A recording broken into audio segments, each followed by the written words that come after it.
I opened my eyes. I was at my home. It was a big white house with many rooms and a minimalistic design. I was sitting on the floor of the living room. I knew that I had never been in that house before. It had nothing to do with the house I had lived so far, yet I was certain that I was home. Although I was sitting, I could wander in my mind in every room. I had a clear image of it without even moving. I knew that there was someone in one room working on something important, but I didn't feel the urge to interrupt him. I didn't know whether he knew that I was there or not, but it seemed unimportant at the time. I opened my hand. It still had the mark of Alex's stabbing. He was trying to create a hypercube by injecting Prometheus to Christine. A triangle was no more of use to him, so I, Alex, Mark, and Christine, we all were forming a square now. He knew how many times our lives have crossed paths, and he decided to recreate the orbit to make me go back. Square stood for the body, triangle was soul's symbol, and the circle was the spirit. I closed my eyes. I had to leave home. I unplugged my bridge from my temple and placed it on my mouth. You shall not receive from the one who has nothing. The bridge was coding what my mind perceived as images. I was shutting down the circuit with Alex. I wouldn't have to wait for long before he would try opening the circuit again. Someone was standing behind me. I could feel him despite not seeing him. I laid the bridge down. He came in front of me and took it. Alex knew that he couldn't do anything but kill me at that point.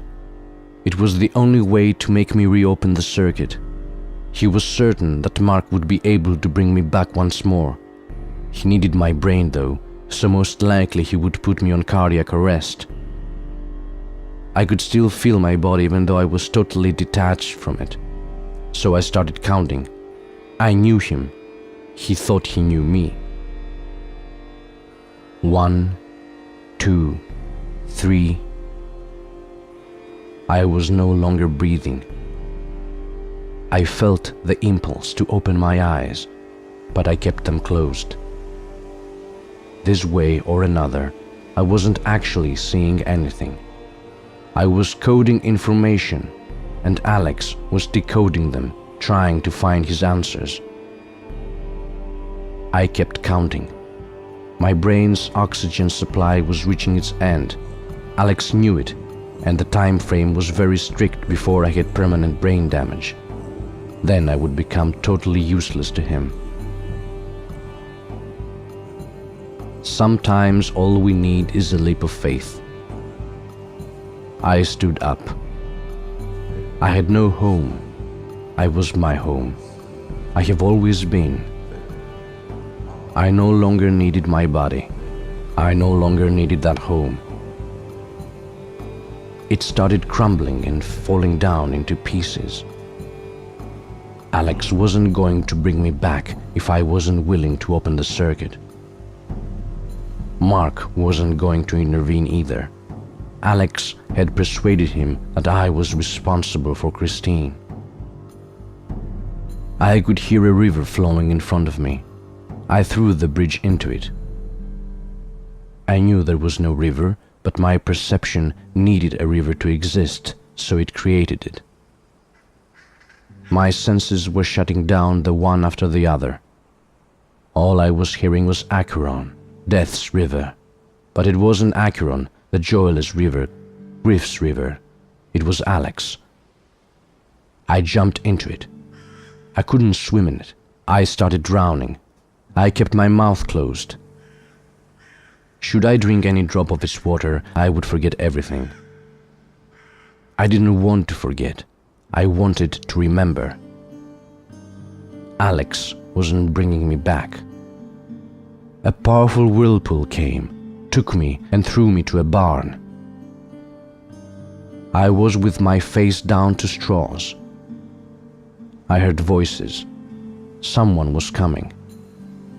I stood up and searched for the bridge's reception on my temple. There was no sign of it anymore. Alex couldn't bring me back anymore. I opened my eyes and hid. I tried to see who was in the barn. It was me. She had my eyes. I came close to her. She looked at me as if she could see me, but actually she was seeing through me. Her glance couldn't stand still to my exact point. Someone was running after her. Alex entered the barn as well. I was back at the point where everything started. "Stop running away from me. I want to speak to you," Alex shouted as he was coming closer. "I don't want to speak to you." "We have nothing to talk about," she answered as she was taking steps back. "You don't understand." "I don't want to understand.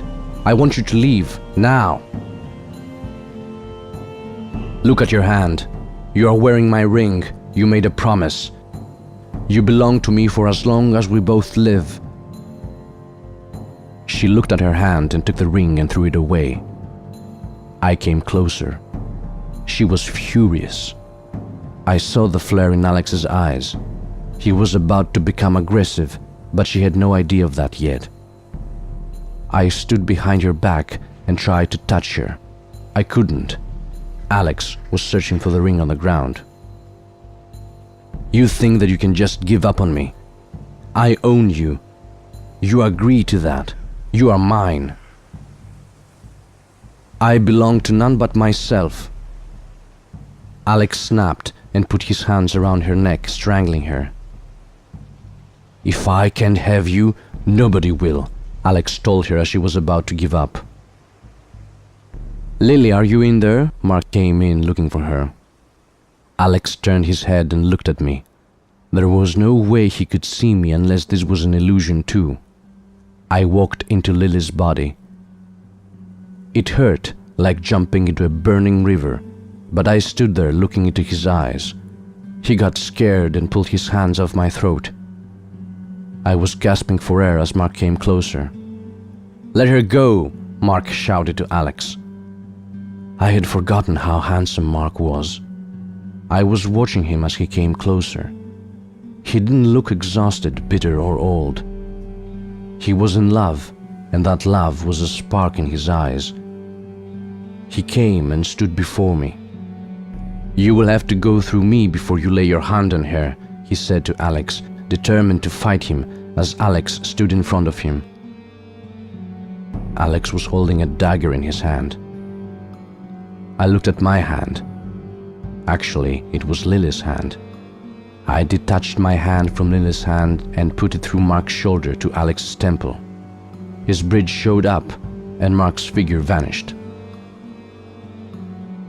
"Welcome back, Alex. Your wish came true. We are back. I could never change your choice. You are the one who made it, and you are the one to change it." Lily entered the barn with Alex once more. "Stop running away from me. I want to speak to you," Alex shouted as he was coming closer. "I don't want to speak with you. We have nothing to talk about," Lily answered as she was taking steps back. "You don't understand." "I don't want to understand. I want you to leave, now." "Look at your hand. You are wearing my ring. You made a promise. You belong to me for as long as we both live." Lily threw away her ring. I reached for it and took it. "You can make a choice now, Alex. Take the ring and walk away. You can make him walk away and you know it." I never intended to walk away. My intention was that you didn't walk away. The more precise the measurement of position, the more imprecise the measurement of momentum. This is the time and the place you want it, Alex, but you have no idea what will happen. Every experiment destroys some of the knowledge of the system which was obtained by previous experiments. This approach is more precise, I think, to what you have in mind now, Janus. We have been here before, haven't we? Again and again. I am not the only one who fails to remember everything, and you know that simply by standing here and watching as observers, we keep changing the outcome even if we don't intervene. You are correct, Alex. It's an impossible choice. You know and I know it. No matter the possibilities, all collapse to the same outcome. Someone always dies here. No matter what you want or what I do, someone is destined to die here. It makes no difference who may be. And do you know why it makes no difference? Because you are not really here. I came closer and touched his bridge. I remember now. There was never a barn. There had never been a lily. Mark never came in time. He never quarreled with you. You are not immortal. We had a fight. I was leaving you. You would never accept that. I wouldn't accept a life with you in it no more. You came after me as I was packing to move out. I didn't hear you. You killed me so quickly that I didn't realize that I am dead. You have to make a choice. I don't care about what you say. You can't leave this barn unless you make a choice. You will keep coming back and I will always be here. I am making a choice, Alex. Look at Lily. She's dead. You are late again. You did nothing. You didn't even try, and now you will have to start all over again. No, I don't. I will drag you with me. You can't break our bond. Alex. Yes, the man I see in front of me is not your real figure, is it? You were never a man, Alex. You would have given anything up in exchange to have been born a man, but you weren't born one. You were born a woman. You're absurd. I'm a man and you're insane. You always have been. I loved you and you betrayed me. The real question has never been what my name is, but what your name is. Your name is Persephone. You are life and death. You live and I am dead. My name is Janus because I see your face of choice and not the real one. Quadrifrons because I am at war of acceptance. I fight to accept that you made a choice for me. That's why any of my choices lead me to another starting point. Alex turned around and revealed her true face as the barn collapsed into pieces and the bodies of Alex, Lily and Mark shattered into pieces. I have always trusted myself in your intelligence. If it pleases you to see me in this form, so be it. It makes no difference. No, it doesn't make any difference even if you are a figment of my imagination. It changes absolutely nothing if I am trapped on the brink between life and death and I can't move on because I can't accept the fact that I am dead. What if I realize that you can no longer drag me down from one illusion to another? What if you realize that I can drag you down to the same void with me? What if I claim your soul? You made a choice for me without asking. What if I made a choice for you too right now? What if I give you your wish that we are one forever? You no longer need this bridge. I am your bridge. I dare you. Try to leave. Try to wake up in your own world. You are insane. Am I? You got my life. I have your soul. I can't go back anymore. You can easily stay here forever. I am not actually here. Where is here? Is it my illusion or yours? Look at your hands. Look at them. They're not your real hands. Do you remember them? You keep returning to your favorable form. If it was mine, you would look like Cinderella now and not Prince Charming. Wake up, Alex. Now. Alex woke up and sat on the bedside. He was sweating. It was still dark. Christine was still sleeping. He took off his shirt and went to the bathroom. He opened the tap, put his hands into the running water and started washing his face. It was a bad dream. Nothing more, he kept thinking. It was so hot that he started pouring water on his hair over the wash basin. For the first time he could breathe again. He stood up and looked at the mirror. Knock knock. He saw Janus smiling inside the mirror.